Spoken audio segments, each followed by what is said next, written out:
No parent in their right mind would wish an injury on their small child. But what if they were told that their child's injury would not only save their child's life, but their entire family from being killed? Sound twisted? Well, Jenn's story about her little son Leo has the twist of the century, and I really enjoyed talking to her in this interview. Heads up though, I've made a condensed version of this story along with some visuals that I would advise watching first, so hit the link in the description below and check that out. But either way, it's a great conversation that will have you questioning divine intervention. All right, get comfortable. Are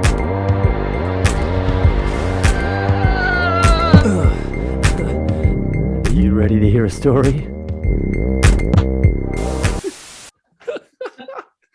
Oh, fuck. Hilarious. So should we get into this story? I'm actually really keen to hear it because I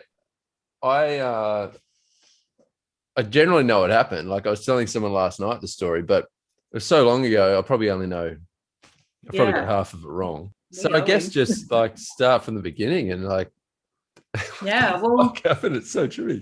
it literally all started. He was having his first like indoor soccer class. You know, he was 4 years old. So it was his first ever soccer class. He had the little outfit and, you know, was super keen to get going on soccer. Oh, it was his first day. Yes, very first day. And the soccer thing was happening at this community centre that was just at the end of our street. So that afternoon, I just thought, you know, we were just going down the road. So I didn't drive. I didn't take my wallet. I didn't take my bag. I just took my keys and my phone and my sunglasses, and we walked down the street, and Leo's like all the way there, you know, really excited. Come on, Mum, let's go, you know. And we got there a little bit early, and the instructor just said, you know, just run around, you can kick the ball and just have a play, and we'll wait for all the other kids to come.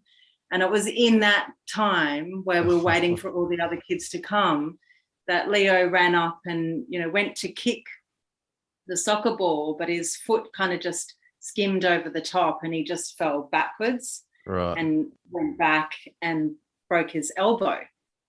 So he like sat up and looked at me, and he had this like bone sticking out of his elbow. It wasn't coming out of the skin. It wasn't poking out of the skin. It looked like it was dislocated. So we called the ambulance, not thinking it was a big deal, but he was screaming in pain, absolutely screaming.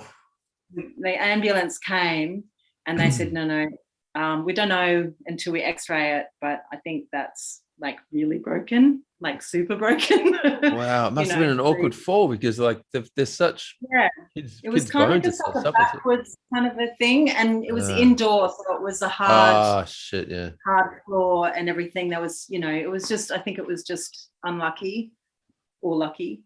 So the ambulance driver just said, okay, we're going to take him straight to the hospital because he was, you know, in such pain and it was obviously broken. So we got an ambulance ride to Wollongong Hospital. When we got there, they x-rayed him, and they couldn't find a pulse in his hand, like in his the radial pulse. So they were worried about that, and so they're like, okay, we need to do surgery, you know, this is kind of serious. This is a bad break. I didn't know you could lose a pulse in your arm from as in like it might be pushing against pushing against the vein. So they like, or pushing against and just creating an obstruction. Right. Yeah. So it's kind of, you know, a little, you know, serious. So they looked into all the, you know, the hospital things, and it was Wollongong Hospital for some reason was really busy that day. So they rang Randwick Children's Hospital, and Randwick Children's Hospital was really quiet that day. So they said, bring him up to Sydney, you know, the trip and everything will be good because, you know, for the anaesthetic and, you know. Oh, so he'd had the anaesthetic? No, he was going to have it there, but he, you know, he was going into surgery, basically. They were going to, you know, taking him into full surgery. Right. But does that mean he was in pain the whole trip up? Yes.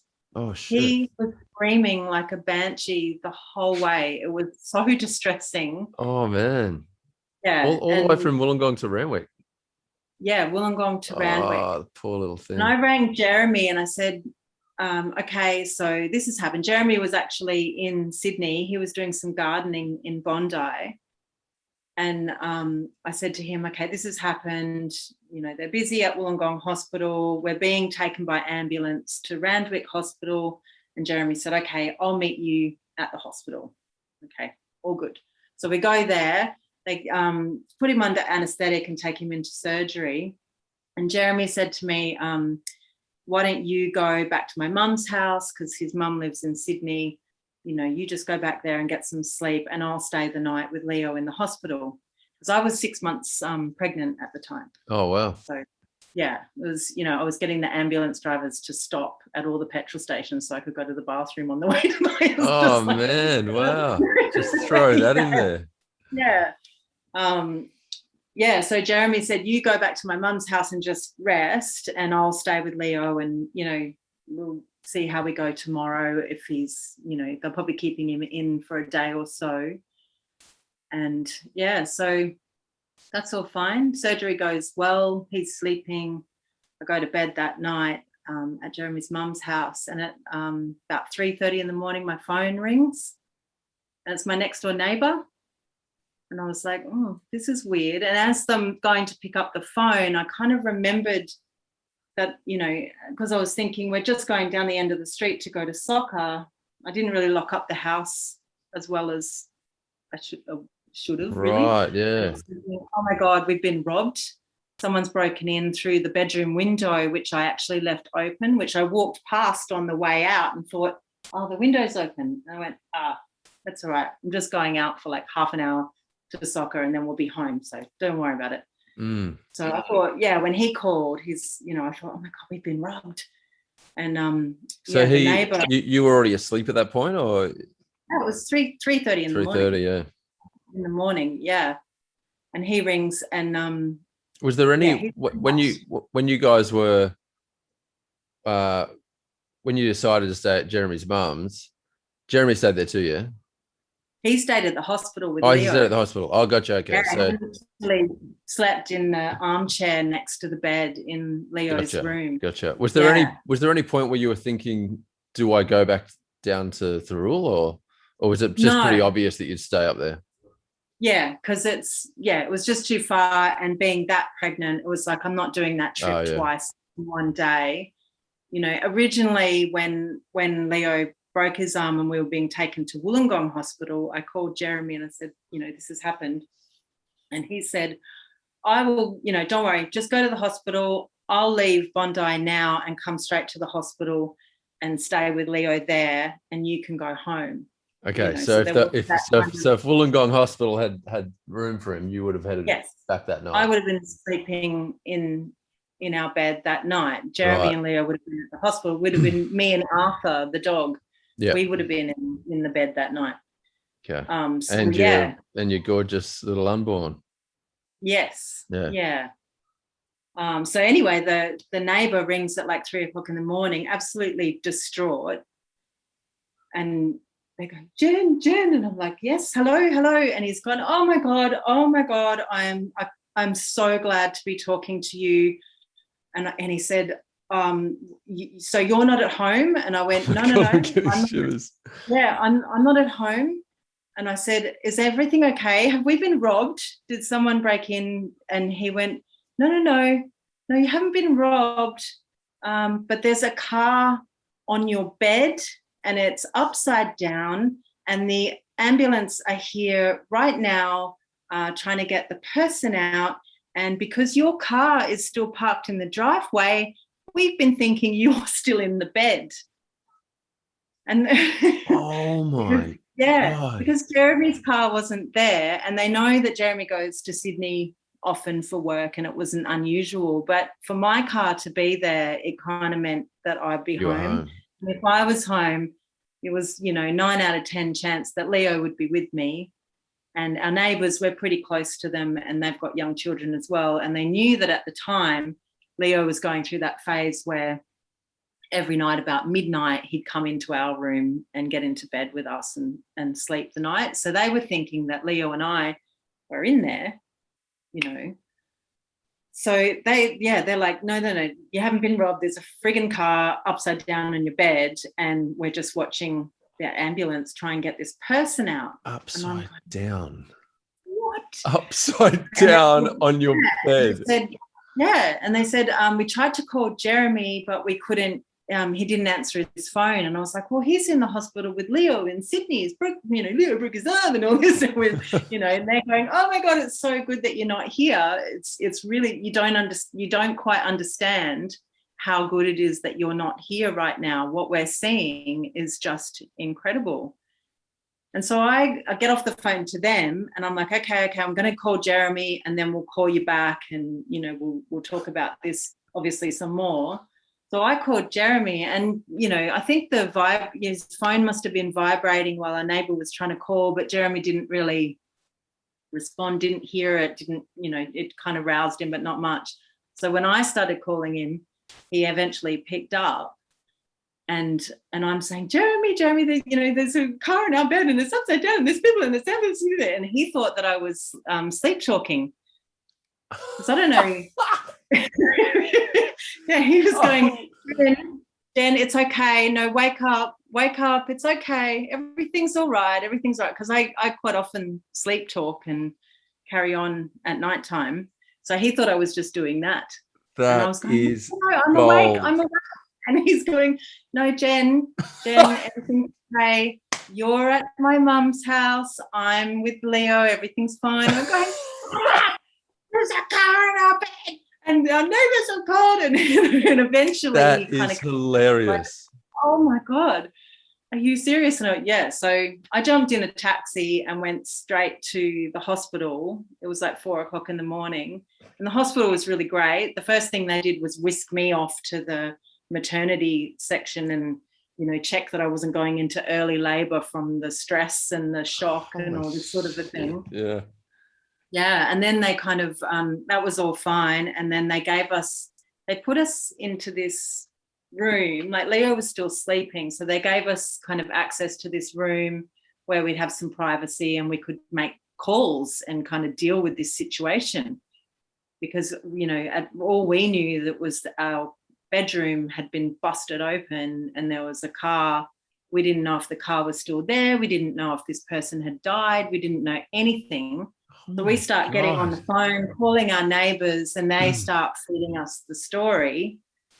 And what had happened was this girl she wasn't from around here. She was from a suburb, about 40 minutes away.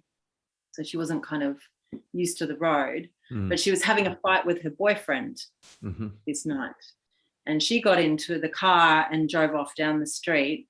Nobody knows what really happened because it was only her in the car, and it was 3:00 in the morning. So nobody was awake, or, everyone just was woken by this almighty bang. Some of our neighbours said it sounded like gas bottles had exploded. Right. Other people were saying they thought that a boulder had come loose from the escarpment, because in Thule there's that massive escarpment. They thought that a boulder had come loose and smashed down onto something, like it was kind of like the earth kind of shook.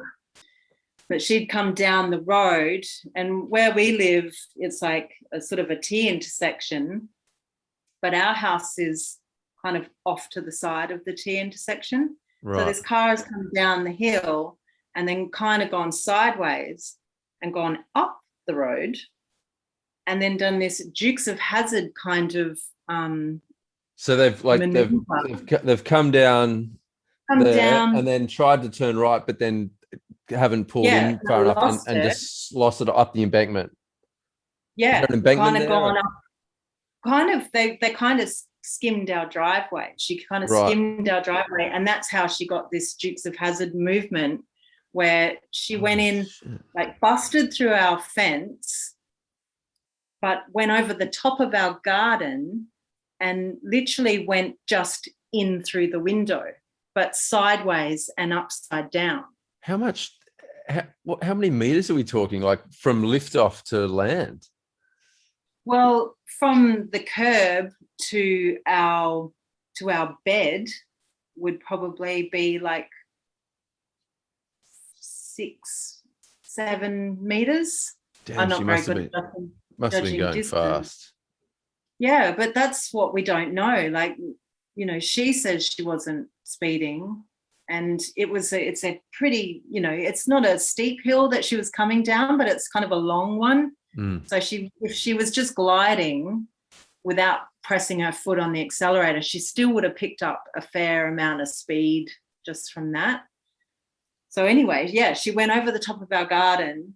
All the bushes were still, fine, but she just went in and landed literally on top of our bed, just upside down on top of our bed.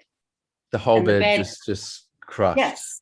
Yeah, it was here's our bed, and the car literally landed upside down across the whole bed. And then the bed pushed through a wall, and on the other side of the wall was a piano, and the piano got like shunted across, the length of the room on the other side of that wall. Like the piano, like the force was like, all the way through, And so, shit. Yeah, so apparently not the neighbor that called me, but the next one down, he was the first one on the scene. Like everyone kind of woke up, but he was the first one to get up and come to the house. And now he's like really, quite tall, and he's very softly spoken, and he's got long hair that he kind of keeps back in a ponytail, and he quite often wears robes and dressing gowns and stuff. Like you often see him full character. There. He goes in there and he's like, cautiously stepping in to see if there was anyone left in the car. Oh my God. And he said that while this girl was upside down in her car, her boyfriend was still screaming at her over the Bluetooth, like, still having their argument about whatever they were arguing about. And she's upside down in the car going, just stunned. So she was yelling. Oh, God. And now you're not even sitting right in the accident. You're just the silent treatment. I see. Yeah, so he calls the ambulance. The ambulance come and get her out. She's fine. She's fine. She's fine. She's bumped. She's bruised. She's battered. But so she's like literally just sort of hanging upside down in a seatbelt, just locked in there. Yeah. Well, it was a soft landing. She landed on a king size bed. That's a great advertisement for King Coil. You could literally crash a car in our beds and still be comfortable. Yeah. So they took her off to the hospital, but she was fine enough. She literally checked herself out a few hours later. Wow. But the first thing, so we're still in the hospital, in the room trying to piece all this together. And, our neighbours are kind of, they're all shaken up, and, we don't know what to do. And we're worried about the house just being open. We're worried about, how they're going to get the car out, and the electrics, all the dangers that are involved when a car smashes into you. Who's responsible for all that at that point? I guess she is, yeah. But anyway, we sort of, because we're in Sydney and Leo's still out with anaesthetic, and they've got to check him out and make sure he's all fine and everything. So we're like, okay. So we called Jeremy's brother and a really good friend, and just said, can you just go to the house and just be there, and just, deal with the emergency services that are coming, and just be there. We need people to just be there. So they did that. And, they said it about, early in the morning. The girl who was driving the car, rocks up in a taxi and comes to the house. Her car was still in there at this stage. And she comes in and she's like, I just need to go in and get my shoes. They're like really expensive, Adidas or some brand, runners kind of thing. I just want to go in and get my shoes. And they're going, you can't go in there. The building is about to collapse. We don't know. There's electric wires everywhere. And what? Your shoes? Oh my God, are you serious? Yeah. And then the funniest thing is her boyfriend then comes driving down the street apparently and just does this drive-by. It reminds me of The Simpsons, where he just drives past really fast in his car and goes, "Oh, look what you've done now, you stupid," you know, still angry at her. Oh, yes. Oh my God. Oh my God. That is fucking Family Guy Simpsons. God. Yeah, so All they over. were having to like hold her back kind of thing, going, "No, we're not letting you in the building. It's not safe. And, you know, surely you should still be in hospital recovering after what's gone on." But apparently she was really fine, which is great. That's fine. She's good. Sorry, I lost my train of thought there. That is just mental. So was there any, what's the follow-up with her? Like what was her attitude towards you guys and her attitude towards getting it sorted out? Or was it just sort of taken over by insurance and stuff? It was kind of taken over to some degree, but it was a lot. It was there was a lot that went on sort of before it, you know. She eventually disappeared from the house. You know, our friends saw, you know, the car being pulled out, and most of the who's pulling the car out? Like emergency services. And are they? And a tow truck was there and everything and all that kind of stuff. And apparently that's where all the damage was done to our garden, was actually dragging the car out of our room, because she just went over the top of it. So anyway, Jeremy and we're still in hospital with Leo. Yeah. And you know, our friends are manning the joint. One of them was a photographer who got all these great photos, like these kind of, you know, still lives. Like he's got a photo of a copy of Tennessee Williams' The Glass Menagerie on the floor of our bedroom, just surrounded by broken shit everywhere, because the whole room was just destroyed, absolutely destroyed. One of the guys that was there was sort of saying, "I don't think, you know, maybe Jenn shouldn't come in and see it. You know, it's really upsetting. It's actually a really dark scene in there. And that's, you know, that's your bedroom, and that's where it's supposed to be really safe. And she's 6 months pregnant, and you know, it was kind of that confronting." Fair call, yeah. Yeah, and all the way home in the car, we finally got Leo out, and and it was hard to kind of explain to him that no, we actually can't go home. We're going to go and, you know, stay with your uncle, you know, because the house has kind of been a bit smashed, you know, and he couldn't understand. He was only 4 years old, but he was going through a real superhero phase at the time. He just spent his life dressed as Wolverine and the Hulk and all this sort of thing. So, you know, we went down that line that, you know, you actually saved us, and you're a hero. You know, you saved us, and that kind of cheered him up. And then he just focused on the fact that his arm was broken, and, you know, he was kind of fine from there. But Jeremy and I driving back in the car going, you know, where do you start? What do you do when someone's driven into your house? What do? You know, you call insurance companies, but what does that actually mean? Like, we'd never had to deal with that before, of, you know, that size of a claim. Like we had house insurance at the time, but we didn't have contents insurance. Right. And she was fully insured, like comprehensively insured for driving. She was a P-plater. So if she had any drop of alcohol in her system or any drugs, her insurance would have been null and void. So there was about a 3-day or 2-day wait. For some reason, there was this long wait of waiting to find out if she had any alcohol or drugs in her system. Oh, wow. Because if she didn't, it was like, what do we do? Do we then have to sue this like 22-year-old girl for all this damage? That's spun out. So basically, if she's committed an offence of drinking while driving, you suffer.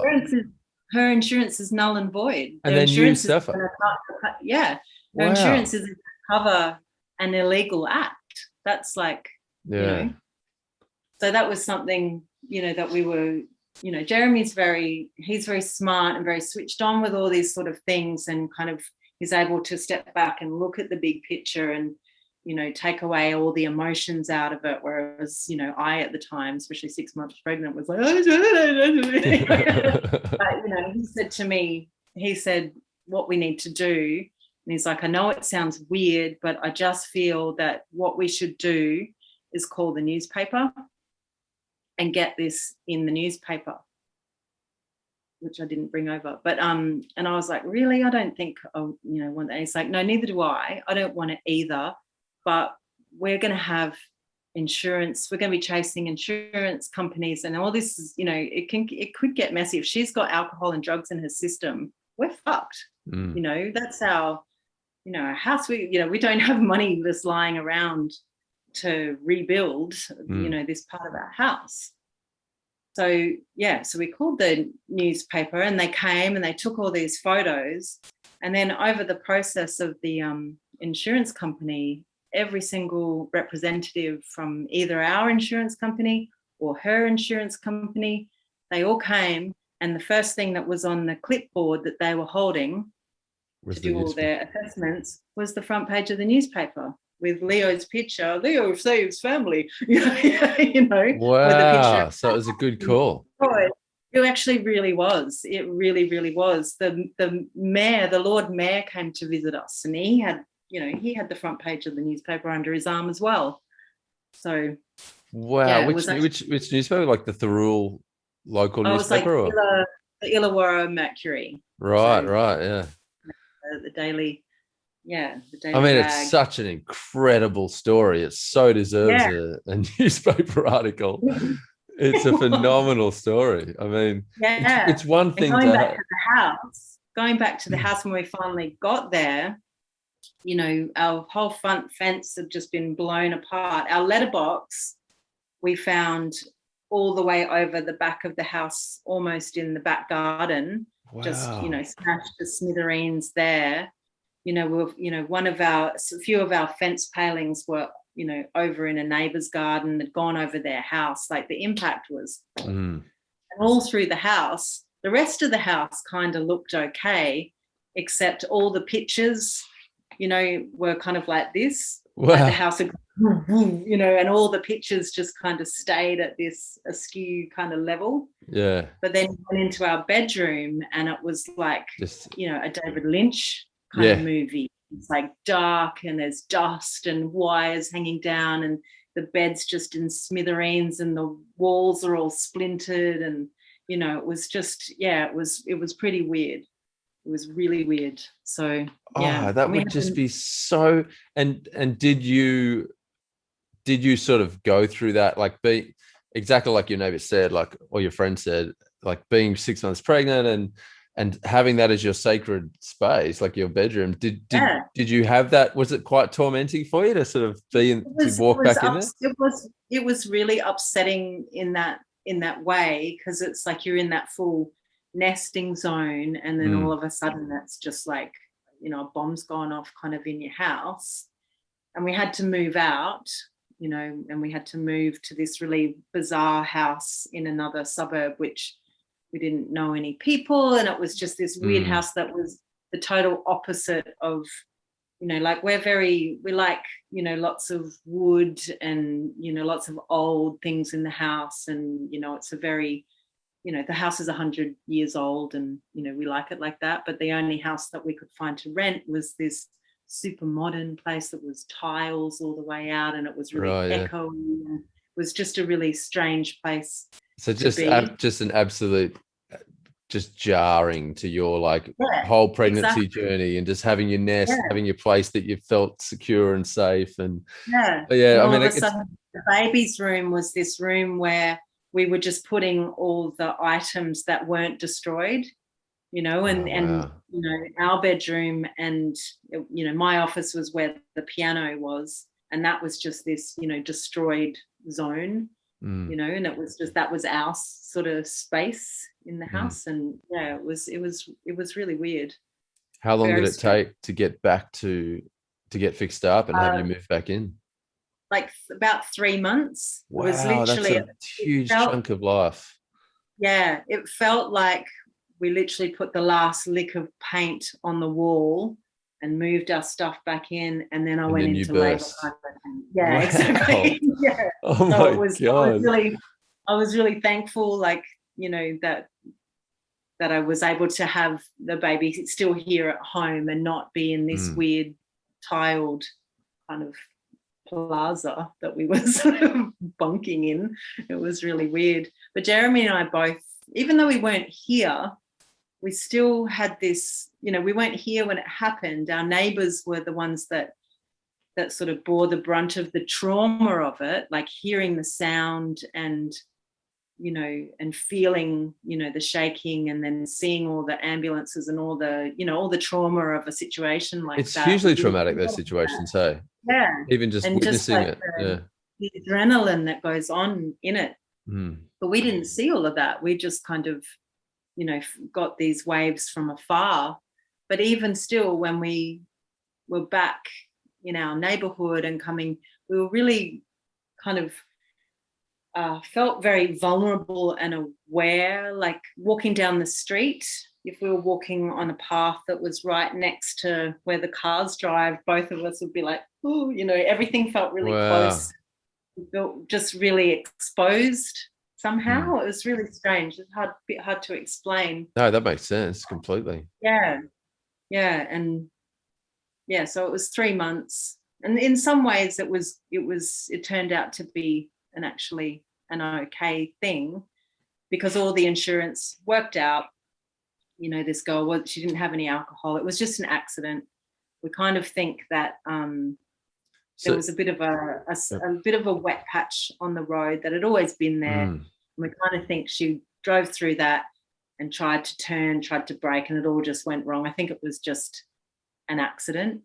So all the insurance all worked out. What was her description of that? Did she have any kind of explanation? That she must have been questioned about it? No.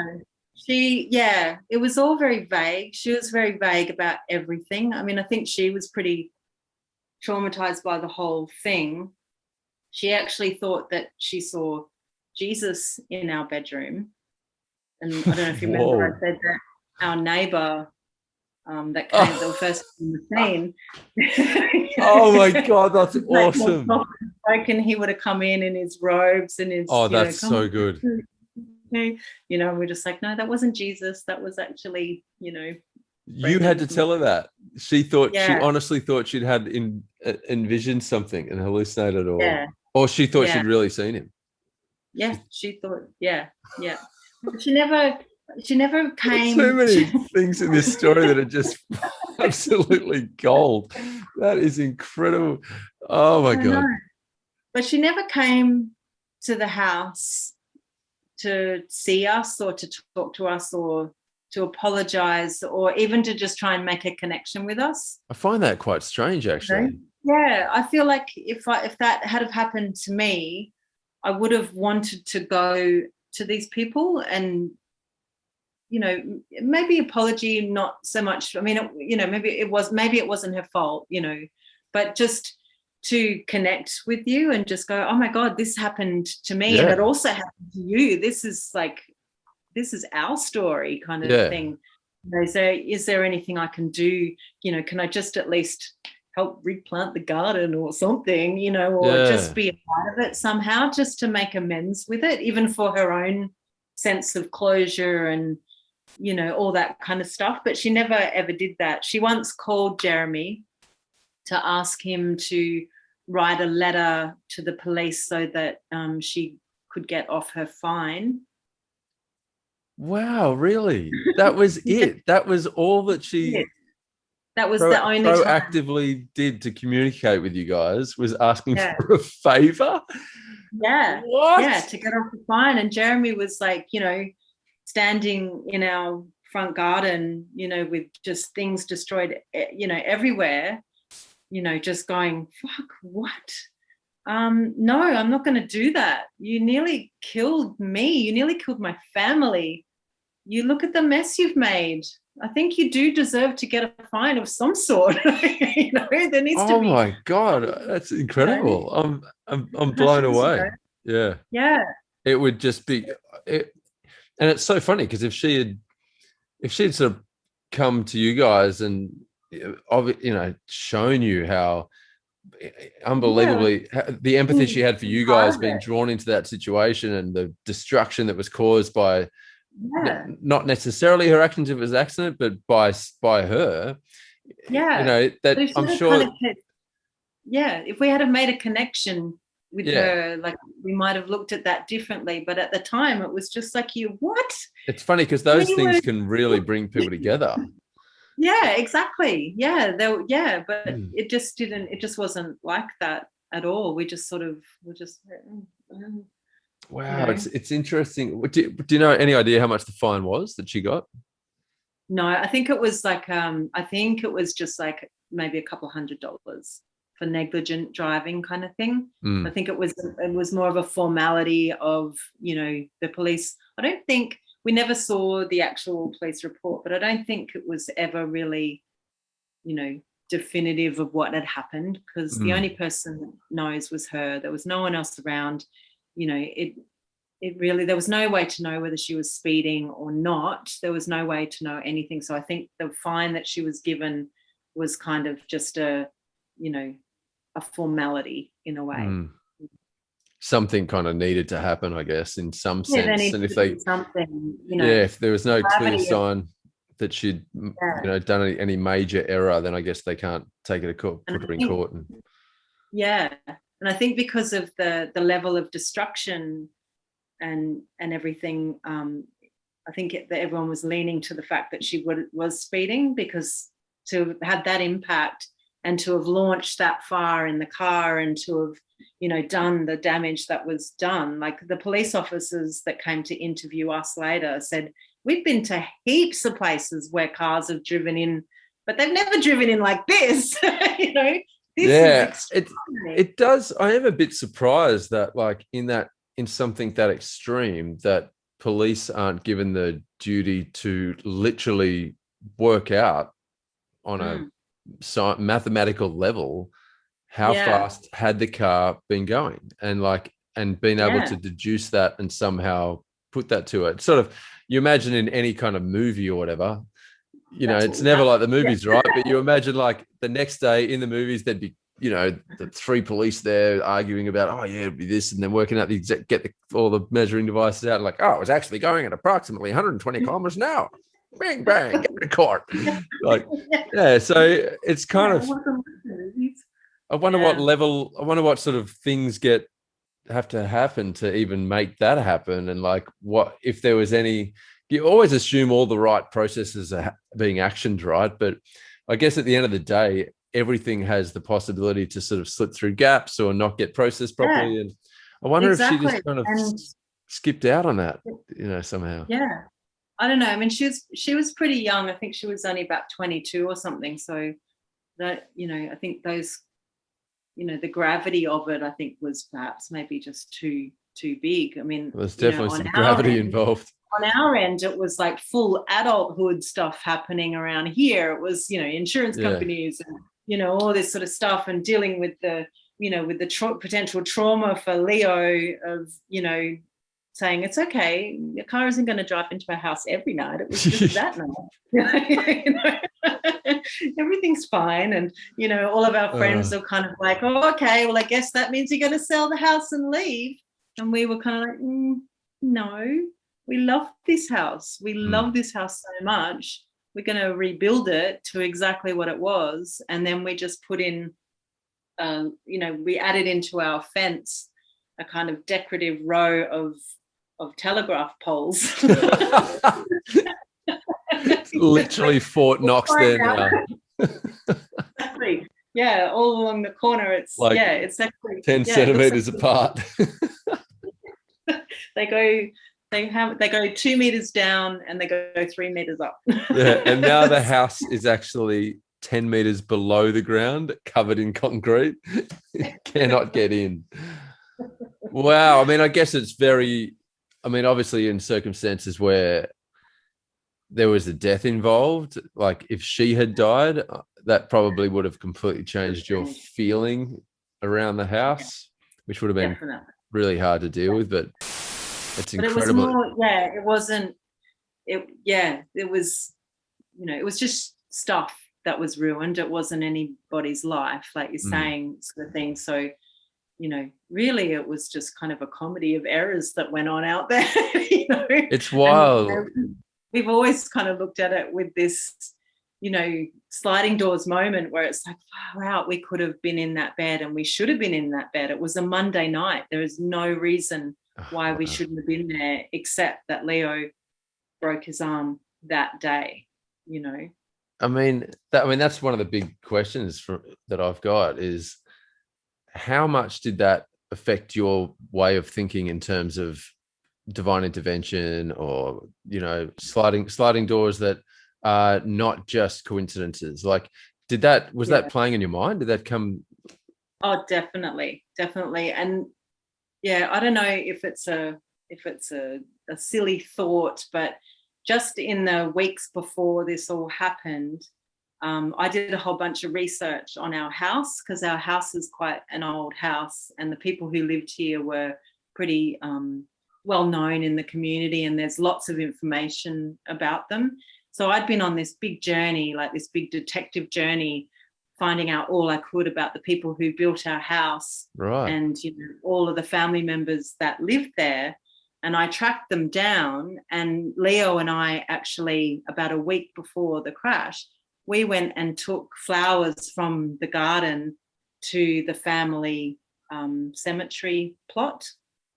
Wow. And put, flowers, and and it was this really beautiful thing. And just this silly, not superstitious, but this silly kind of thought in me is just like, it's like, oh, they were protecting us. It was the luck of the Irish. They were an Irish family. It was just this kind of nice sort of, almost like we took an offering to them from their garden, from their house. I'm getting shivers through my body. I really am. I'm getting shivers just thinking about that. That's just incredible. I know. And so the house had become, in those weeks before, and like I've always loved the house, like it's just because a lot of it is original, not so much now. Like our bedroom was the last 100% original part of the house, which was really? Which was a real shame, because we'd repainted the lounge room but everything, but we'd actually decided, no, we'll leave the bedroom as it is, because it's actually still original. The original, right? Yeah. So that was the one room that we decided to kind of keep. And so were any of that, the people that originally built the house, was any of their family still alive, or they there's relatives, like one of the grandchildren, like the people who lived here had like 12 or 13 children. Wow. So one of the grandchildren of one of the youngest kids, they came to the house, and because they'd seen the story in the newspaper. Oh, wow. Okay. Yeah. And they only live a couple of doors down, a couple of streets over. And they came over and were just like, oh, we just wanted to come and check to see if the house was all right. And then it was like, we're having cups of tea, and they're telling me about, an old war bunker that's buried in the back garden, and all these stories. Yeah. So all of this, heaps more information and stuff about the house started coming to us, as a result of it happening. Yeah, exactly. Isn't it amazing how you, like, connecting with those people, like that's something like that always causes connections, right? So that you're connecting with the people that previously built the house and their family and all that kind of stuff. But it's so ironic that through all of that, the one person that you'd expect to have the biggest connection with is the driver of the car. And that still in my head, she's just kind of a bit of a blank canvas, but it just sounds like just come in and then just kind of floated away, and that was it. Literally just impaled herself into your life and then out, just reversed out and bolted. That's so bizarre. Oh my God, that imagery of the boyfriend still yelling at her on the Bluetooth speaker. At least that shows she wasn't on a handheld phone and like distracted by the phone. Well, that's true. That was probably something the insurance company were like, oh, okay, yeah, she wasn't on the phone. Yeah. And, yeah, she wasn't on the phone, but Jesus was standing there listening to the boyfriend on the Bluetooth. So who's the witness? Jesus. Okay, cool. Good. Got that. Yep, definitely. Oh, man. And then the boyfriend driving past. Look what you've done now. Oh, my God. So did that play on your mind much, though, that whole the divine intervention, the thought that you could have people watching over you or your mother watching over you or anything like that? Yeah, well, I don't know if you remember, but Butterflies. my mum, yes, yep, butterflies. They were hanging above the piano. They were hanging up above the piano. They're like, they must be 30, 40 years old now. So you touch them and they'll just, turn to dust kind of thing. And they're in this, very fragile frame, with a very thin glass. And yeah, the car smashed into the wall that they were hanging on, and everything on that wall, there was books, vases, shelves, the piano, everything. There was a big, massive desk, big heavy wood desk that was just kind of blown to pieces and everything. But the butterflies, in the collection on the wall were just like, wow. just tilted to the side and just hanging. That's incredible. So, again, like I'm kind of the sort of person who goes, oh, okay. We're the same with the flowers for the family. It was just those things where, I don't know if it's true or not. It doesn't actually even matter. It's just a nice thought. That's a beautiful thought. You'll have to take a photo of the butterflies and just send me so I can get a visual on it again. That's amazing. I was thinking a lot about that, and I was thinking about how I don't know if it was your mum's birthday or the anniversary of her passing that you would go out and do your little sort of ceremony and would always see butterflies. And so I know that's it's a strong theme. And I was thinking, it was the first thing that I asked about when I realized that, the car had done that much damage. The first thing I asked who was at the house, it was just like, can you just check that the butterflies are, are the butterflies okay? So the butterflies, did they originate from your mum, or were they something that you bought to represent her? No, they were a present. My dad bought the collection for her from, I think I bought them from somewhere in Perth. Bought them for her while she was still here? Yeah. And then they were passed on to you. Yeah, right. Yeah, there was 3 boxes, and it was like a collection of butterflies from all over the world, like a very beautiful collection. So when mum passed, my brother and sister and I all got 1 box each. Oh, okay. Yep, that's right. Yeah. Yeah. So that was my biggest concern. It was just like, are the butterflies okay? Oh man, that's just amazing. That's really just incredible. It blows my mind. Wow, what a story. It's just so incredible. It's even more mind-blowing than I thought, than I remembered. I remember the main points, Leo broke a leg or an arm, and then while you were away from the house, that happened. But it's still the kind of story, and Jeremy says it too, where it happened to us, and we talk about it and we tell people about it, but it still doesn't feel real. Like we went through all of the rebuild and all of the reality of the situation. We've still got her number plate of her car, seriously, that was jammed into a wall or something, or into our bedroom door or something. Oh, what really a great souvenir. Oh, that's perfect. And so we've got all this evidence that it actually happened, and we went through it, but it still doesn't feel real when you tell the story. It's like it still feels like something that happened to someone else, or something that you saw in a movie or something. And you think about how many people go through situations where it's so, the amazing part of this story is that you weren't there. So that's the incredible part of the story. But imagine people that have been literally in the situation when something horrific has happened, Yeah. how removed from it they must become in terms of their memory of it, and how much Yeah. the trauma Well, must we push quite them away. often, we quite often, when it all was happening, Jeremy and I quite often talked about, what if we were at home that night and, and we were sitting in the lounge room watching a movie, like imagine just sitting there and then hearing the sound and feeling the shake of the house and feeling all of that trauma and being like, that would have taken a long time to get over, I think. Huge. Like much longer, because of just that shock to the system of sitting there being, drinking tea, watching TV, and then a car, like, that kind of.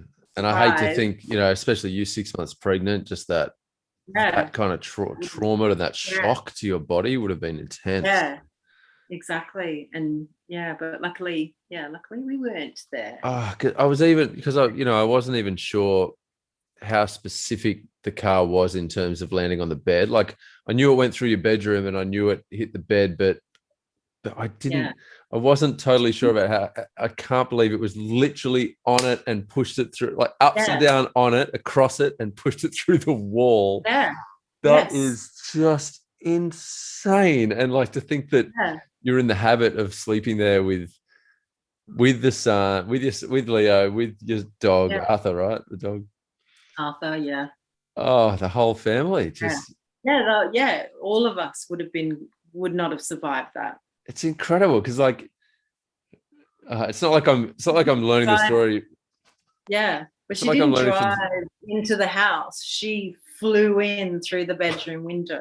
So the fact that, like, by the time she, just the speed that car would have been moving on at, like, and it's not like landing down like that. It's like literally hitting it as it's flying through the air. Upside down, the fact that it twisted all the way over, like, that's just, I mean, stunt crew have to really put a lot of effort into getting a car to twist like that. Exactly. Yeah. I still, to this day, when I go out, and get into my car, which is parked in that driveway, where, I still stand there sometimes and look up the street and try and imagine it and just try and see how it could all have occurred. Yeah. Do you ever, like, how often does it come into your mind now? Like, this is 6 years later. How often do you sort of go look around the room and go, "Oh shit"? More now. When other people bring it up, like someone might go, "Oh, remember? Oh, all that sort of stuff." Or just 2 weeks ago, Leo broke his wrist skateboarding. And that night. I can't believe the timing, and then I'm calling you up, going, "Hey, can you tell that story?" Wow. Exactly. But that night, on the way home from the hospital, we were like, do you want to go and stay in a hotel just in case? We don't know, but it was all fine. Oh man, were you when you got into bed that night? Did you have any kind of like Yeah, definitely. It was sort of, good night. Good luck. It's been a good run. Love you. Had a good one. Lightning doesn't strike twice, does it? Oh man. But Leo quite enjoys the story because, he feels like the hero. Of course. And he's got the newspaper to prove it, right? The newspaper really played on that, played on that theme. Yeah. Jeremy took the photo, and it's Leo sort of standing there looking all brave, and he's smiling, with his big broken elbow with a cast going all the way up his arm, with our house smashed behind him, but the headline was, Leo's lucky break saves family. Nice. So, as far as he's concerned, he really did step in and take control of the situation. He did, man. He was about to kick that soccer ball, and he's like, you know what? I'm just gonna aim above the soccer ball. You messaged me in all the midst of it and said, "Oh, hey, I heard that Leo came back from the future to save your life." Oh, did I? I wonder who told me then. All right. I wonder who told. Someone must have told me, and then I must have contacted you. I was just trying to. I was literally just then trying to think when you and I first spoke about it. So it was obviously that moment. Wow. Because then I remember, I don't know if it was you that sent it to me or someone sent me the newspaper article. Because I remember just going, what? I mean, and that's the crazy thing.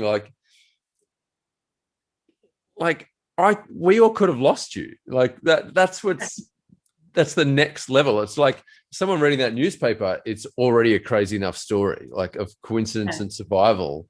But for me hearing it, and anyone that knows you, like there's obviously the thought in the back of my head is like, oh my God, that could have been the day that I got the news that I shudder to think. Like what a horrible thing to hear, and what a horrible circumstance. You would just it's funny because as much as it's amazing that of the circumstances of it, of you being out of the house and all that kind of stuff, as crazy as that is as crazy as it would have been if you'd been taken in that sort of circumstance. Like for the rest of everyone's life that knows you, we would just be like questioning. It wouldn't be like, oh, there must be people, spiritual guides looking after her. You'd almost be the opposite. Like, fuck, is there even a now I never want to believe in anything because this is fucked up. It's weird. Who organised this? Who's writing this shit? Yeah. Yeah, my sister was pretty shaken up. I called her from the hospital that morning and told her, and she was on a plane, within an hour or something, just come straight down. And oh wow. She was pretty, I think exactly that. It was just like this could have been really fucking awful. yeah it definitely makes you just pulls that, you want to pull that person close to you, don't you, when you realize someone could have been out like that. That's just incredible. Jeremy and Leo and I, for the days or the weeks after, when it was all very fresh and we were kind of clinging together and walking everywhere very closely together, and it was very, very shocking kind of thing. Oh man, it's just amazing. And what about Jeremy? Does he have any kind of spiritual beliefs or did it spark any of that for him? No, he's very very just straightforward and logical and practical about it, and he doesn't get sort of swept up in those things that I do. Yeah, I did sort of have that impression. It's not to say he doesn't think about it and question it. I think he does, and deeply as I do, but just in a different way. I look for things to make me feel better about it. Where he probably more tries to work out the science of the situation and how the car would have done it, and why we were unsafe because of that, and all that sort of stuff. Like he's a lot more it's amazing how two humans can look at the exact same situation and come out of it with different sets of beliefs. Like it's so easy to, and I probably lean more towards is something else going on. That definitely comes up, but then I think I battle with the two. Like I'm always arguing between the two voices of like, oh, something. How can that be a coincidence of that magnitude? But then, it's so easy for someone else who doesn't see that spiritual stuff, because you can't see the spiritual stuff. There's nothing to see. So it's also totally fair enough to be just look at it completely physically and go, what an incredible coincidence. Yeah, what an amazing story. Exactly. Yeah. Wow. Do you raise Leo with any, like pointing him in any direction in terms of spirituality or beliefs or anything, or no? No. I'm not a religious person. I think I don't know. I like to think I'm a spiritual person, but I'm not a religious person. Yeah, I find those two things very different. I think they're really different. Yeah. So I kind of, I like to, I guess make options open for Leo and, let him make his own decisions. And Jeremy's the same, even though, he's a lot more staunchly, atheist than I am, sort of thing. But he's still like, it's up to you, it's your decision. These are the facts. and these are, you know, this is what's happened. So yeah, but yeah, Leo's pretty level-headed and stuff like that with that as well. I think he'll be very similar to us. Awesome. I really look forward to one day seeing where Leo goes with his music and all that kind of stuff, and how he sort of reflects on that, even how he reflects on that one day when he's sort of old enough to form an opinion about all that, about his beliefs and all that kind of stuff, and how he reflects on a situation like that, and how, like, I mean, that's an amazing story for him to tell as well. Oh yeah, definitely. Yeah, we've only just sort of started telling Meg about it. She's only just, well, she just turned 6. Right. So before that, it was, you know, because her bedroom's at the front of the house near ours, so we just didn't want her to feel worried or unsafe. And yeah, you know, sure. so we kind of didn't not tell her about it. We just didn't bring it up in front of her, and you know, it's just through luck that friends haven't really brought it up, and she hasn't twigged to what happened. But just recently, she's kind of started hearing about it, and you know, she asked me the other day. She was just, you know, she was like, "So Leo saved us all from the car." You know, like she's imagining him, you know, catching it and throwing it to the side. Awesome. Yes, that's what happened. Yes, that's what happened. That's how he broke his arm. He caught the car. Oh, so good. Wow. Well, I guess if there's any other sort of specific details, I mean, you've nailed that story. Like, there's incredible. There's some incredible details already there. I can't imagine there's much more I need to explain about it. Really, it's so good. But if I think of anything, I'll give you a shout. But and I might, like, whatever you're comfortable sharing in terms of like the photos of butterflies or things like that. That would be incredible stuff to. Yeah. The crash scene. Yeah, all that, and like the newspaper articles and all that kind of stuff. Obviously, I'd never give away your address, but it'd be good if I got to see where your address was, so I could describe the way the road turned and stuff. So I could just in as I talked about it, I could have a better image in my head of how the road, the positioning and stuff. Yeah. So that'd be cool. But sense either. What's that? That doesn't make much sense either. When you look at it, it's like, how did you? Oh, right. Yeah, how did you lose control up the hill? You know, come down and then go up. It's like, oh man, incredible. I'm just gonna wrap it up there in terms of video, so we can switch the thing off, because I'll put right up to here. I'll have right up to here available to sort of throw up on YouTube if you're comfortable with it. Yeah. But so we'll sign off there for the video. So thanks for telling the story. Oh my God, it's so cool.